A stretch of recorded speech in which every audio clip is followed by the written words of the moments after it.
Olá, nesta edição do Papo com o Editor, o broadcast político entrevista o prefeito de São Paulo, Ricardo Nunes, do MDB, candidato à reeleição. Comigo nesta entrevista o repórter Matheus de Souza, responsável também por este roteiro. Olá, prefeito, muito obrigado pela entrevista, pela sua presença. Eu gostaria de começar a nossa entrevista perguntando para o senhor como é que o senhor avaliou aí a sua estreia, né? Nesses dois primeiros debates, como é que o senhor tem avaliado esses dois primeiros embates? O senhor acha que houve uma diferença entre outros debates que o senhor já acompanhou, né? Lembrando que o senhor está estreando como um candidato a um cargo executivo, né? Nesses dois primeiros debates que o senhor participou, como é que o senhor está achando do nível da discussão? Primeiro, agradecer a oportunidade de estar aqui com vocês, prazer. Olha, esses dois debates nos mostraram que nós temos um ambiente adverso, principalmente por duas questões. Uma questão são os participantes, né, são personagens que a política vê como algo diferente daquilo que seria o padrão da normalidade, e a questão de rede social. E uma coisa se une na outra, porque as pessoas não estão indo no debate para poder discutir a cidade. A impressão que eu tenho, acho que as pessoas devem concordar com isso, as pessoas estão indo para fazer corte. Então, eles se preparam para fazer corte. A gente se prepara para participar do debate, para poder discutir a cidade. E aí eu creio que fica prejudicado. O que eu tenho feito, vou continuar fazendo, até porque é da minha personalidade. Serenidade e discutir a cidade. Eu não sou de fazer corte de internet, até porque, como prefeito, mais do que ninguém tem a certeza de que a gente não vive no mundo virtual, a gente vive no mundo real. E a gente não está lá para tratar de rede social, mas sim de fazer ações sociais. Então tem essa diferença. O que eu acho que a gente precisa para os próximos debates é que os organizadores possam pegar esses dois exemplos e tentar, de uma certa forma, minimizar esses efeitos para que a gente possa ter um mínimo de debate. É natural que às vezes você vai ter uma discussão, um calor ali, mas não pode ser 100% do debate, agressão, ataque. O senhor está falando especificamente de dois candidatos, né? Do Pablo Marçal e do Guilherme Boulos, seria isso? E o Datena, né? O Datena também é impressionante, assim, um apresentador de tantos anos, zero conhecimento da cidade, zero, né? Não consegue articular um raciocínio com relação às questões da cidade. O Guilherme Boulos também é aquela coisa de corte, e o Pablo Marçal, então, é o rei do corte, né? Então, é algo que... Não estou nem fazendo uma crítica, só estou fazendo uma constatação, né? Então, não tem nada que ele coloque que você consiga aproveitar para a cidade. Vai fazer um prédio de 1 quilômetro de altura. A prefeitura não faz prédio de 1 quilômetro de altura, isso é o privado e isso não muda a vida de ninguém. Vai colocar teleférico como transporte de massa. Quer dizer, é algo totalmente ilógico, irracional. Isso é para corte, isso é para internet.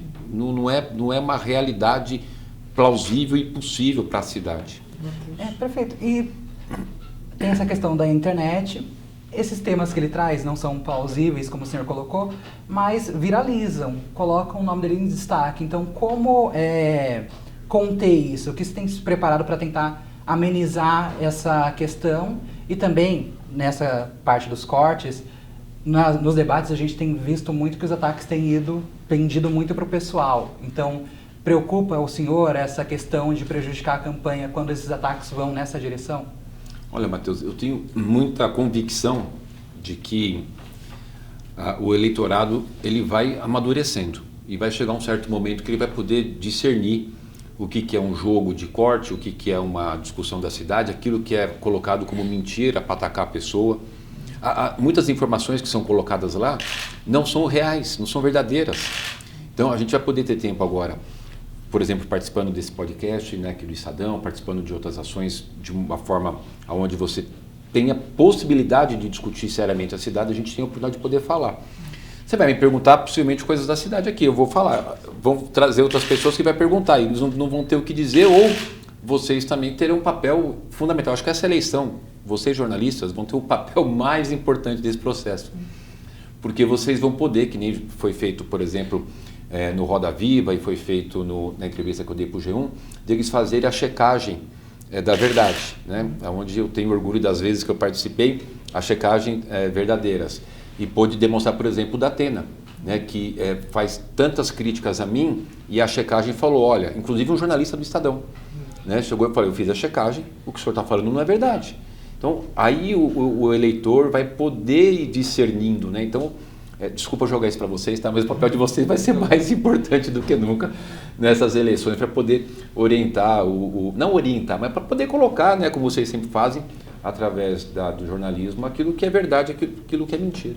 E como é que, eu fico curioso, como é que o senhor se preparou para o debate sendo teto de vidro, né? Você estreou no debate já no cargo e você é o alvo de todos os concorrentes, assim, né? A sua grande maioria mira críticas à sua gestão. Como foi se preparar para estrear como teto de vidro nos debates? Olha, Matheus, a minha vida, como eu vim da periferia, eu tive que ir tendo o couro mais grosso, né, para poder vencer na vida. Vereador durante 8 anos. E a minha vereança foi uma vereança muito combativa. De ser o relator da CPI do Teatro Municipal, né, lutando com pessoas poderosas. A CPI da sonegação tributária, lutando contra as grandes instituições financeiras. E aonde o relatório da minha CPI pediu o indiciamento de 99 diretores de banco, uma pressão enorme. Então, eu sempre participei da Comissão de Finanças, fazendo relatoria de orçamento, relatoria de LDO, e as audiências públicas muito combativas. Então, a minha vida foi me trazendo essa bagagem, essa experiência de poder ter tranquilidade. E uma coisa que me ajudou muito é saber daquilo que a gente está entregando, muita consciência do resultado que a gente trouxe para São Paulo. Então, você vai com muita firmeza, sabendo que você exerceu aquilo que era preciso fazer, tendo consciência daquilo que precisa continuar, mas as minhas bandeiras. Quais são as minhas bandeiras? Principal, saúde financeira da cidade. Eu elevei a cidade para um patamar de investimento nunca que aconteceu na cidade. Então você vai para o debate com tranquilidade por conta disso. Eu queria aproveitar essa sua deixa, prefeito, e abordar aqui o seu plano de governo, né? Tem um destaque lá de que o documento ele deve sofrer ajustes e acréscimos mediante o que é chamado de acordos e compromissos com as entidades representativas, né? Eu queria saber o que seriam esses acordos e se houver algum tipo de acréscimo ou mudança, em que ela seria calcada, né? Não seria complicado você mudar alguma coisa no plano de governo nessa altura, já? Nós fizemos uma ação totalmente diferente do padrão na realização do nosso plano de governo. Todos os outros casos, e todos os outros anos, as pessoas reúnem numa sala especialistas que fazem um plano de governo. Eu falei o seguinte, não, vamos fazer diferente. Nós fizemos 36 reuniões na cidade. Foram 32 regionais, 32 nas 32 subprefeituras e 4 regionais. Nessas reuniões que a gente fez com a sociedade, foram mais de 20 mil pessoas participando. Mais de 20 mil pessoas. Nas regionais, tinha reunião com 2 mil pessoas, 3 mil, na Zona Sul com 4 mil pessoas. E o aplicativo Fala Aí tiveram mais de 70 mil acessos. Então, o nosso plano de governo foi baseado naquilo que a população deseja. Ela participou, ela escreveu, ela que trabalha aqui, vive aqui, usa os serviços públicos, que escreveu o nosso plano de governo. E a minha experiência de prefeito, você vai adequando. Você quer ver um exemplo? A gente não tinha, por exemplo, no plano inicial do plano de metas, a faixa azul. Quando começou a aumentar muito a quantidade de mortes, começou a aumentar muito o número de óbitos, a gente tinha que ter uma ação para essa classe, 1.300.000 mortos. Aí a gente incluiu faixa azul. Por exemplo, a questão da segurança. Estava no plano de metas 1.000 GCMs. A questão da segurança se tornou tão necessária que a gente fez 200%. Eu coloquei 2.000 GCMs. Ou seja, então a gente precisa ter esse diálogo com a sociedade aberto e transparente, de que um documento ele não pode ser engessado só para depois fazer checagem de quantidade, porque você acaba prejudicando a cidade. Há crítica de que faltariam metas claras no plano de governo. O que o senhor teria a dizer sobre isso? Não falta. A gente deu todas as diretrizes desse documento baseado nessa discussão com a sociedade e a gente vai ter agora as inclusões. Por exemplo, uma coisa que a gente já vai estar incluindo, que foi discutida, a gente avançou agora, que é a questão do Mãe Tarifa Zero. O que é o Mãe Tarifa Zero? As mães que têm crianças nas nossas creches, a gente também vai beneficiá-la com a tarifa zero. A questão do Paulistão da Saúde, é um negócio que a gente já soltou uma sementinha. Paulistão da Saúde é um conglomerado de vários equipamentos de saúde, que às vezes a pessoa precisa de um exame, precisa de passar no oftalmologista, precisa passar no pediatra, então a gente está fazendo ambientes com todos esses serviços no único local. Nós vamos ter 4 Paulistão da Saúde. Então, essas adequações, que eu quero mostrar para a sociedade é o seguinte, nós não pegamos um documento e vamos colocar a goela abaixo. O que eu quero mostrar? Você participa disso. Eu estou te escutando. E essas alterações podem acontecer até o final da campanha? Até o final da campanha. A campanha, ela é um processo da democracia para a gente poder apresentar propostas, mas também de discussão com a sociedade. A gente precisa, no meu entendimento, a gente precisa estar sempre avançando no exercício da democracia. O maior exercício da democracia é escutar. O que o senhor está falando é que no seu plano de governo não é um documento fechado e hermético, seria um documento, popular. Que respira durante a... É um documento popular. Não vai ter lá meia dúzia de pessoas numa sala escrevendo e mudando. O que vai ter é o seguinte: eu estou fazendo uma discussão com a sociedade e a gente entende que a sociedade nos trouxe algo importante, nós vamos alterar. E é assim que tem que ser. Mas isso não preocupa porque o senhor fala, às vezes vai engessar, mas também é bom ter uma expectativa de metas claras de o que pode ser alcançado. Até o final dessa campanha, o senhor pretende apresentar metas claras, com um espaço, claro, para aumentar determinados programas, sim ou não, mas colocar esses pontos? Não, isso com certeza a gente vai ter. A gente fez uma grande discussão, como eu disse aqui, Matheus, mas não exauriu. A gente precisa trazer a sociedade, colocar agora nesse espírito da campanha a sua maior necessidade. Né? O principal é o seguinte: eu consegui ajustar a saúde financeira da cidade. E não vai existir promessa nenhuma de ninguém que possa ser cumprida se você não tiver o recurso. E isso é o que eu mais sei fazer. Né? Aliás, o que eu mais sei fazer, fiquei 8 anos como vereador, 7 anos na Comissão de Finanças, relatei o orçamento, participei de todos os orçamentos durante esses 8 anos. Muitos deles eu fui o relator do orçamento, muitos deles eu fui relator da LDO. Então, a minha grande experiência da vida pública foi conhecer as finanças da cidade, é o que eu trouxe. E a gente fez esse trabalho tão importante e São Paulo está batendo recorde de investimento. Perfeito. E a gente conversou um pouco sobre essa postura serena que o senhor tem mantido, até nos debates, o senhor tem se mantido tranquilo, apesar dos ataques. Mas tem um lado negativo. A gente recebeu aqui a Tabata Amaral e ela fez críticas com uma relação a uma falta de pulso do senhor. Ela deu destaque ali à relação com a Câmara dos Vereadores, disse que ela ganhou um protagonismo que não tinha até alguns anos atrás, e também citou ali quando o governador Tarcísio de Freitas anunciou qual seria o nome que você escolheria para vice, né? Então, foi uma crítica à terceirização desse anúncio. E a gente também teve aí a questão do União Brasil, que pressionou o senhor. Então, assim, o senhor acha que falta ser mais incisivo tanto para o eleitorado quanto para os seus aliados? Falta ter mais postura? Você concorda com essa crítica de que existe uma falta de pulso? Não, a Tabata é só crítica, né? Eu participei lá no debate onde eu falei: olha, lá no seu bairro onde você nasceu, eu fiz isso, isso, isso. O que você fez como deputada durante 6 anos? Ela não respondeu. A gente precisa ter resultado. E quando a gente faz um processo democrático, nem, por exemplo, a reunião dessa grande frente ampla, e a gente faz a discussão, para a discussão do nome de vice, né? Diferente dela, que não sequer conseguiu ter um vice, teve que arrumar no último momento. Então, ela não pode pegar as fraquezas dela, que não teve capacidade de fazer uma articulação, teve aquele momento todo que ela passou com o Datena, e querer, era melhor ela corrigir ali, porque todos nós temos falhas, a gente tem que estar melhorando. Ela devia internamente corrigir a sua falta de experiência nesse contexto, né? Não, mas ela prefere dar a vacina querendo fazer uma crítica. É questão de amadurecimento, com o tempo ela vai. Eu acho que tem a questão da crítica dela, mas também tem uma questão da crítica geral. Essa questão do União Brasil, eu não sei se gerou algum desgaste, mas para a imprensa foi visto como um desgaste ali na relação entre o senhor e o Milton Leite. E também essa questão da terceirização do vice. O senhor acha que falta, assim, ser mais incisivo para os seus aliados? Aproveitando a pergunta do Matheus, por que o governador que anunciou o seu vice, não o senhor? Nós fizemos uma grande reunião com os 12 partidos. A única questão é que ali a gente precisava ter um consenso. Eram 12 candidatos, diferente da moça. No meu caso, eram 12 nomes colocados como vice. Alguns outros chegaram a ser colocados que eu nem deixei, porque eu já falei: esse aqui eu não esquece que não vai caminho. Dos 12 que ficaram, houve uma indicação do presidente Jair Bolsonaro, que era do Coronel Melo Araújo. Depois o governador Tarcísio passou a apoiar, aí veio o PSD, aí veio o PP. Então foi se construindo um consenso sobre o nome dele. Quando a gente fez aquela reunião, é muito bom ter muita transparência nas coisas. Quando a gente fez aquela reunião, eu falei: bom, o que decidiu? Então tá bom, vai ser a indicação do PL. Porque o PL tinha 5 nomes. Tinham 5 nomes do PL. O próprio PL tinha 5 nomes. 5 nomes. E aí falou: então vamos ter um consenso que o nome é do PL. O PL define qual dos 5. Né? Lógico, a tendência era ser o Coronel, porque já estava sendo construída essa maioria ao nome dele. Aí falou: então o Valdemar estava nessa reunião, o presidente do PL, o Tarcísio falou: então precisa fazer uma consulta com o presidente Bolsonaro também, né? Porque são os 12 partidos, mais o governador, mais um ex-presidente. E ficou ali de ter um diálogo com o presidente Bolsonaro. O que aconteceu? O Valdemar não pode falar com o presidente Bolsonaro e tem um impedimento do STF.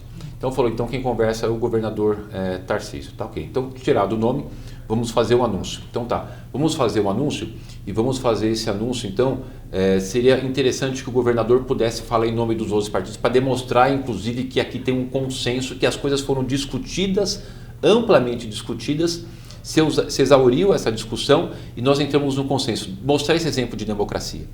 Então, de algo que é positivo, aí as pessoas querem tirar algo que não conseguem enxergar. Mesmo o governador não sendo do PL, sendo de outro partido, do Republicanos. Ele foi elencado, então, como um representante dessa aliança. Exatamente. Decidido. Uma espécie de porta-voz. Decidido ali naquela reunião, que foi um jantar, que inclusive foi o Tarcísio que fez. Então, um processo democrático de discussão. A gente tem que ver isso positivamente, não de forma negativa, né? Agora, com relação à minha posição, você vai ver, por exemplo, lá na CPI. Quem fez a condução coercitiva, por exemplo, do maestro John Nashlin, quando eu estava fazendo a fiscalização daquela corrupção da administração, foi eu.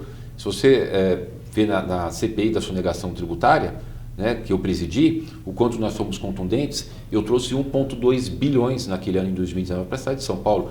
Teve banco que teve autoinflação de 3,6 bilhões de reais. Quer dizer, você não precisa querer ficar aparecendo ou dar uma entrevista para dizer que é bravo. Não, você tem que ter ações firmes e concretas e com pulso. Pega esse caso da Cracolândia, que agora teve essa ação do Ministério Público, Governo do Estado e Prefeitura. Teve, por exemplo, prisão de um guarda civil metropolitano. Em junho do ano passado, eu pedi a prisão dele para o Ministério Público. O Ministério Público não deu.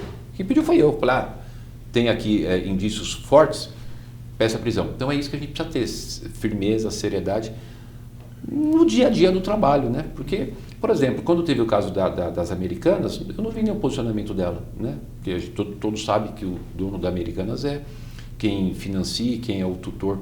Então tem que ter posicionamento firme em todas as situações, em todas as circunstâncias.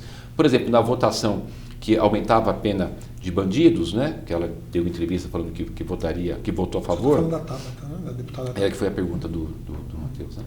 Então, acho que é isso, a gente precisa separar e ver a realização e a forma de condução durante todo o processo, não só no momento da eleição. Mas não preocupa, porque o Bravo é midiático, né? A gente vê só nesse debate, nesses últimos tempos. O Bravo, os candidatos que estão sendo mais pesados, assim, pesando a mão, são os que estão ganhando um destaque grande, né? Não preocupa isso? Não, isso é... O Pablo paga os cortes, né? Até não sei como é que a Justiça Eleitoral ainda não viu isso. Então isso é público, está lá na rede, baixa o corte e ele remunera por visualização. Então vai dar uma grande visualização, vai chegar o momento que a justiça vai ser feita, que as regras precisam estar igual. Vamos pegar, por exemplo, o governador Tarcísio, né? Até uma matéria ontem, acho que do Estadão, ou do UOL, dizia o seguinte, o comportamento do prefeito Ricardo Nunes é muito semelhante ao Tarcísio, que a gente tem uma boa relação, né? A forma de governar, de falar, de se posicionar. Ele é o governador, na eleição lá, 2 anos, ele não era o que ficava fazendo o estardalhaço, né? E ganhou a eleição. Então, você pega antes o Bruno Covas, uma pessoa ponderada, ganhou a eleição. Antes do Bruno Covas, o João ficou pouco tempo. O Gilberto Kassab, pessoa ponderada. A cidade de São Paulo não é de extremo, não. Se você pegar o histórico da cidade, são de pessoas ponderadas. Eu queria aproveitar essa deixa que o senhor deu. E amanhã a gente começa oficialmente a campanha, né? Horário eleitoral gratuito já. Como é que o senhor avalia esse início? O senhor está nesse exemplo, o senhor começou quando assumiu a prefeitura, inicialmente como um personagem desconhecido do grande eleitorado, e com o tempo o senhor chegou aí aos 20% nas últimas pesquisas, empatado ainda com o candidato Guilherme Boulos, mais atrás da Atena e Pablo Marçal. Como é que o senhor está avaliando esse acirramento, né, essa pequena diferença nas pesquisas? Como é que o senhor pretende ganhar o eleitor e em que recortes demográficos da cidade o senhor pretende investir para o senhor alavancar, exatamente, se afastar dos demais candidatos? Esse processo ele está acontecendo de forma natural. A questão de ser conhecido. Eu vou entregar o maior volume de obras da história da cidade. 7.000 obras até o final do ano. 7.000 obras. Esse ano, 18 bilhões de investimento. Ano passado, 14 bi. ano retrasado 8,5 bi. O maior investimento que São Paulo já teve sem ser esses anos foi lá em 2020 de 4,1 bi. Olha a diferença. Não tem nenhuma mamãezinha que mora em São Paulo que queira colocar o seu filho na creche, que não tenha vaga, que tem creche para todo mundo.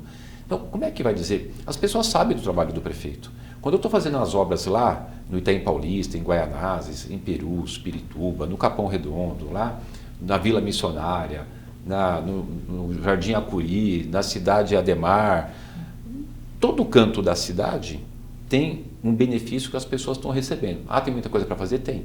Eu sei que tem. Mas eu ajustei o caixa para continuar fazendo. Então, as pessoas conhecem o prefeito que está ali realizando, que está asfaltando a rua dela, que não falta creche, que a gente está fazendo o maior programa de ações de combate a enchentes na cidade, que eu investi 7,6 bilhões, somar 18 anos passados, não dá o que eu investi em 3 anos nessa área. As pessoas estão sentindo a melhora e elas estão vendo que muita coisa está acontecendo. Às vezes ela vê no bairro dela, está acontecendo isso aqui, aquilo ali ainda não conseguiu, mas se o prefeito fez isso, ele tem capacidade de dar continuidade naquilo. É isso que a gente vai fazer e a pesquisa tem mostrado o quê? Que eu estou bem na frente nas áreas mais periféricas, que é o que precisava. A gente precisa ter esse olhar para a periferia e é o que eu estou fazendo. Né? A gente tem acontecendo agora 1.425 obras, só acima de $500 milhão, 95% é na região periférica de São Paulo. Prefeito, eu queria aproveitar e emendar uma pergunta. O senhor falou de obras, né? Em tempos recentes, aí, o estado da Pacaembu tem apresentado alguns danos na estrutura, né? Como rachaduras, né? A concessionária diz que não é responsabilidade dela, é uma apuração nossa. Isso a gente recebeu, a reportagem recebeu inclusive um vídeo de uma coluna de um dos refletores do Pacaembu com uma rachadura, um vídeo feito por pessoas ligadas à obra, com uma rachadura na base dessa coluna, né, de um dos refletores. O que a prefeitura tem a dizer sobre isso nesse momento e qual, definitivamente, para a população de São Paulo, é a expectativa de reabertura do Pacaembu? Olha, por coincidência, hoje a gente apresenta o relatório de 200 folhas da inspeção que teve. A gente tem um contrato, tem as regras desse contrato. Esse contrato previa uma inspeção, uma fiscalização. Foi feita, concluído esse relatório. Hoje, a gente vai apresentar hoje, para disponibilizar para vocês. E esse relatório vai ser apresentado à empresa para ela ter o seu prazo de recurso. Tem toda uma questão do processo legal. Venceu o prazo, faz a inspeção, elabora o relatório.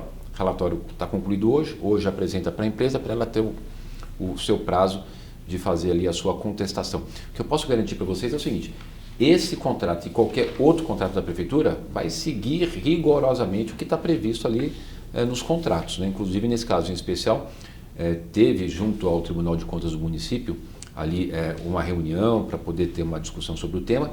Se existe alguma questão de rachadura, os nossos engenheiros vão fazer o laudo, eles vão ser responsabilizados sobre isso. Agora nós vamos ter um equipamento super importante na cidade. Quando? A partir de quando? Eu tenho uma data. Esse relatório hoje, a gente entrega hoje e vai apresentar para eles poderem nos dar resposta. Para eu te dar uma data certa, é a hora que eu tiver a resposta deles. Mas tem uma expectativa de que seja esse ano ainda? Não, sim, com certeza, esse ano com certeza. Esse ano ainda. Com certeza. Antes das eleições. Agora é um equipamento que era muito pouco utilizado. A gente gastava 9 milhões, né, com aquele equipamento por ano. Hoje a gente vai ter um equipamento modernizado, é que nem o AMB. A gente hoje tem o maior centro de convenções da América Latina. E nós fizemos a concessão, eles vão aplicar 1,5 bilhões, a prefeitura vai receber 12,5% do faturamento, com esses espaços importantes para gerar eventos e receita para a cidade. A nossa política de concessões, de PPPs, ela tem sido um sucesso. Nosso Fundo Municipal de Desestatização já passou de 2 bilhões de reais. As economias diretas e indiretas, com as outorgas fixas, variáveis, o que a gente deixou de gastar, passa de 14 bilhões de reais. É algo super importante que ajudou São Paulo a melhorar a sua economia, a sua atividade econômica, a sua geração de emprego e renda. Perfeito. O senhor citou um pouco das periferias, mas eu queria, entrando mais agora no debate da cidade, né, a questão do centro da cidade. O senhor citou já algumas vezes que ao longo dos últimos anos houve uma melhora na questão da segurança no centro. E assim, eu moro pela região e a minha percepção é de que a gente tem um centro mais policiado, não exatamente seguro. Ele tem uma presença mais ostensiva da polícia, que às vezes muda de lugar, ou tem uma região mais perigosa, ela vai mudar. Eu queria saber, dentro desse tema, como ajudar na melhora da segurança do centro de São Paulo, além dessa questão da polícia, né? Além da questão da presença da polícia ali, da Guarda Civil Metropolitana e etc. E, apesar dessa leve melhora que teve ao longo do seu mandato, tem a questão também de que não há uma percepção de que ela está segura. Uma questão foi, por exemplo, a virada cultural. Tem um trauma com a virada cultural de alguns anos atrás que teve uma questão de segurança. Eu tive a virada cultural deste ano, ela foi mais segura, mas as pessoas estavam com muito medo de ir para o centro com esse trauma. Então, como melhorar a segurança, tanto na questão de policiamento, mas questão de outras áreas ali que sustentam essa questão e melhorar essa percepção de segurança também? A percepção, Matheus, vai ser a partir do momento que a gente vai reverberando os dados. Hoje você pega na questão de furto no centro, reduziu em 68%. Olha que dado fundamental. Realmente ampliamos muito os efetivos, tanto da Polícia Militar como da Guarda Civil Metropolitana. Tem duas coisas fundamentais. O Smart Sampa. O Smart Sampa vai ser o maior sistema de monitoramento do nosso país. 20 mil câmeras na cidade com inteligência artificial. A gente está... É uma pena que o PSOL, essa turma do Boulos, tantas ações que a gente recebeu, demorou um ano para eu poder fazer a licitação. Mas consegui fazer a licitação, consegui implantar. Já tem 14 mil câmeras instaladas, até o final do ano serão 20 mil câmeras. E a gente já está trabalhando, já tem 130 pessoas, se não me engano, 130 pessoas que já foram presas pelo Smart Sampa sem estar com o sistema todo ainda. Agora, essa semana que começa a pegar o banco de dados dos procurados, vai pegar lá um estuprador procurado, a gente vai colocar a foto e vai identificar rapidamente. Desaparecidos, 11 pessoas. O banco de dados dos desaparecidos já estão no Smart Sampa. Então, quando você tem algum desaparecido que passaram embaixo das nossas câmeras, ele já identifica, solta um alerta. Já achamos 11 pessoas desaparecidas. Então, vai ser uma revolução do ponto de vista da segurança. E por que a gente tem certeza disso? Porque o que eu fiz? Peguei todas as grandes cidades do mundo que tiveram seus índices de criminalidade reduzidos e fui entender o que eles fizeram. Geração de emprego e renda, que é o que a gente está fazendo muito, batendo recorde de emprego. Questão de zeladoria, a gente melhorou bastante. Olha, Princesa Isabel, você conhece bem lá como é que era, como é que está hoje, né? Uma coisa linda. Praça da Sé, enfim, o centro histórico, a gente está cuidando da zeladoria. Aumento de efetivo e principalmente tecnologia. Isso combinado, né, diminuiu os índices de criminalidade.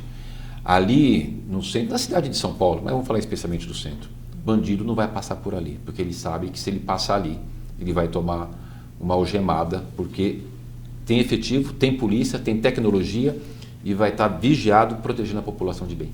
Prefeito, eu queria abordar uma outra questão política aqui. O senhor foi vice-prefeito de Bruno Covas, né, que foi muito criticado pelo ex-presidente Jair Bolsonaro, que é seu aliado hoje, e que indicou o seu vice, né, o ex-presidente, e em algum momento lá da pandemia chegou a se referir ao Bruno Covas como, abre aspas, o outro que morreu, né, depois do falecimento dele, né?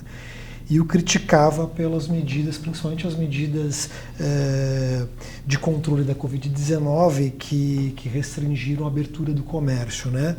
O que o senhor acha desses ataques que o ex-presidente fez ao Bruno Covas, seu então companheiro de gestão?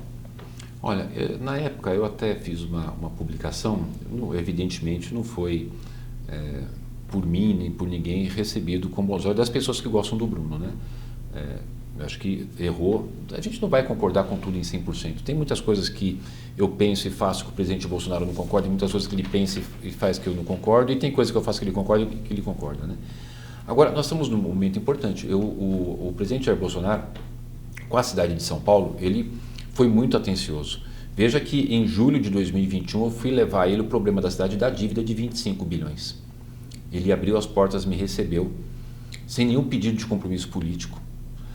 E em dezembro de 2021 nós resolvemos um problema histórico da cidade, o maior problema da cidade, que a gente pagava 280 milhões por mês da dívida, a gente pôde deixar de pagar esse valor num acordo com a questão do Campo de Marte, e o presidente Jair Bolsonaro foi muito, muito, muito atencioso com a cidade, que eu lhe agradeço por isso. A minha primeira conversa com o presidente Bolsonaro foi, né, tratando desse tema, e aí que eu acabei tendo algumas conversas com ele, que houve essa relação, no interesse da cidade, né, no interesse da cidade. Então, a gente está muito convicto e convencidos de que esse trabalho do centro, da direita, nos possibilitará uma boa vitória, uma grande vitória, uma vitória da cidade para vencer a extrema esquerda de alguém que, infelizmente, tem um histórico de vida bastante complicado do meu ponto de vista. Caso o senhor seja reeleito, qual vai ser o papel do ex-presidente Jair Bolsonaro na sua eventual gestão? Bom, ele é um ex-presidente, né? Então, evidentemente, a gente pode contar com alguma ideia, alguma sugestão, mas de participação do governo. Não, ele é ex-presidente como conselheiro, talvez. Talvez, é um ex-presidente da República, né? Não vai estar preocupado com a questão de administração do dia a dia aqui da cidade, a não ser dar a sua contribuição pela sua experiência, principalmente na área de segurança. Na questão da área de segurança, até bom voltar para esse tema, a gente tem visto, o senhor defendeu, né, uma melhora da Guarda Civil Metropolitana, um aumento de efetivo, mas tem existido uma preocupação com a militarização da Guarda Civil Metropolitana, de a gente armar demais esse grupo que... Eu vou armar. O seu objetivo é realmente seguir por esse caminho. Eu já estou armando e vou armar. Que as pessoas que forem votar em mim saibam que vai estar votando em alguém que vai deixar a polícia, não só a Guarda Civil Metropolitana, como a polícia militar, a polícia civil, com mais equipamentos, né, diferente do meu concorrente, que é a favor da desmilitarização. O Guilherme Boulos é a favor da desmilitarização. Já escreveu sobre isso, colocou no plano de governo. O que é desmilitarização? É acabar com a polícia militar. Então, olha a diferença que tem de um e de outro. E isso é importante a gente falar, porque isso é no campo das ideias do debate da política, não de ataque pessoal. Né? Isso a gente tem que falar, olha, eu defendo isso, ele defende aquilo. Eu sou contrário, por exemplo, à flexibilização das drogas, ele é a favor. Então, essas coisas, eu acho que isso é importante colocar no debate. Porque se alguém for a favor da desmilitarização, não deve me escolher. Precisa escolher ele. Se alguém for a favor de ter uma polícia forte, de uma polícia preparada, de uma polícia combativa com o crime, o candidato sou eu. Então, essas coisas que a gente pode e deve trazer para o debate eleitoral. Prefeito, eu queria só, para a gente encerrar, perguntar para o senhor a respeito de um dos seus adversários, o candidato Pablo Marçal, que aparentemente aí foi beneficiado, de uma certa forma, pela saída do candidato Kim Kataguiri da disputa.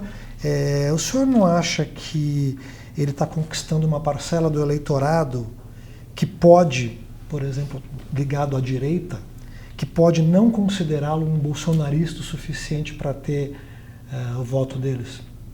Olha, eu acho que do Pablo Marçal, ele é um grande coach. Ninguém vai ter aquela quantidade de seguidor, fazer o patrimônio que fez, se não tiver pelo menos uma aptidão comercial para aquele negócio. Né?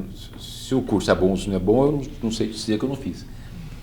Agora, para ser prefeito da cidade, isso aqui não é um jogo de videogame. Né? É como ele trata as coisas, parece que ele está jogando um videogame. E a população vai perceber nisso. Seja ele de centro, de direita, de esquerda, as pessoas vivem na cidade e querem um prefeito que cuide da sua cidade real. Isso não é um videogame.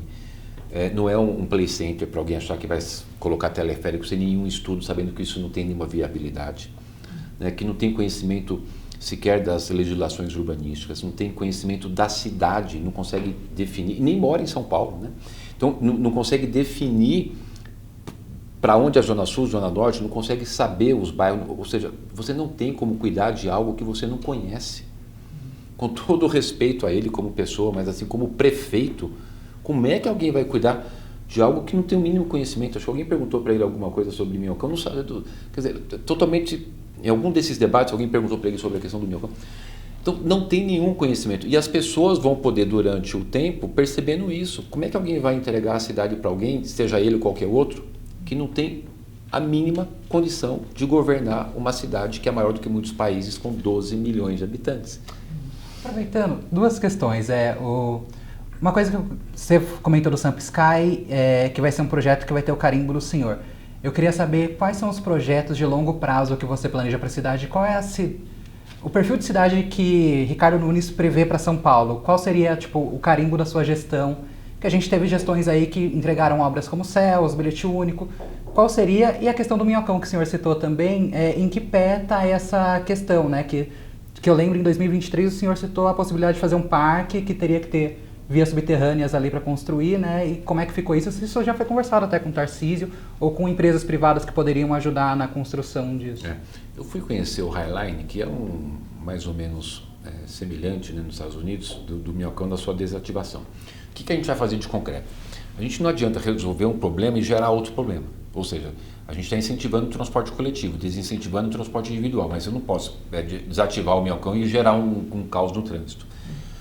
De imediato, nós vamos fazer o prolongamento da Avenida Marquês de São Vicente, que aí você vai ligar ali a Barra Funda até o Aricanduva, Tatuapé, e isso já vai desafogar muito a ligação que a gente tem da leste-oeste, que é fundamental, que é o principal gargalo do minhocão. Então a gente fazendo a extensão vai dar mais ou menos 11 quilômetros de extensão, né? Quando a gente concluir essa obra, que eu já estou com toda a legislação, que são as leis de alinhamento, os estudos de DUP, eu voltei o Pio Central, já está lá previsto no Pio Central, tá? Então a gente já está com todo esse desenho montado, essa alternativa, por exemplo, de um dos contextos. Então é a extensão da Marquês de São Vicente, que vai ligar até a Avenida Aricanduva, e a gente vai poder dar uma outra alternativa para quem faz a ligação oeste-leste. E aí a gente começa a trabalhar para uma possibilidade de desativar. Porque fala assim, eu vou desativar e gerar outros problemas? Não, a gente tem que ter tranquilidade, seriedade e responsabilidade com a cidade, né? A questão da marca, acho que a principal marca é cuidar das pessoas. Quando a gente tem uma cidade que tem creche para todo mundo, que eu ampliei os equipamentos de saúde, que a gente conseguiu gerar emprego e renda, a cidade da economia pulsante, né, com as contas ajustadas, responsabilidade fiscal, eu fico vendo, esses candidatos falam coisas, que eu não vou fazer propaganda para eles aqui, mas não tem a mínima viabilidade. Não conhece, não sabe de lei de responsabilidade fiscal, não conhece o orçamento da cidade. Então, eu preciso mostrar para as pessoas que isso aqui precisa ser cuidado com responsabilidade. Então, a gente tem recorde de geração de emprego e renda, vinda de empresas para a cidade, né, 57 mil só de 2021 até agora, o caixa ajustado, e poder cuidar das regiões mais periféricas, fazer a reurbanização das áreas que são mais vulneráveis, como eu já estou fazendo ali de Paraisópolis. Eu vou ter agora um projeto que eu vou poder usar R$1 bilhão para fazer a reurbanização do Paraisópolis, né? Voltamos agora. O que eu estou fazendo lá no Caboré, em São Mateus, que nós estamos fazendo na Vila Bela, ali na Zona Leste, enfim, o maior programa habitacional da história da cidade, o maior programa de recapeamento de São Paulo, o maior programa de reurbanização e de redução fundiária, não tem nenhuma criança sem vaga de creche, a cidade com a economia ativa, cuidando da questão da segurança. Então é isso que a gente vai deixar, de cuidar das pessoas. Perfeito. É fundamental. Eu agradeço muito a sua presença. Já acabou nessa entrevista ao Broadcast Político. Nós encerramos por aqui. Muito obrigado. E você, assinante, continue acompanhando o noticiário do Broadcast Político.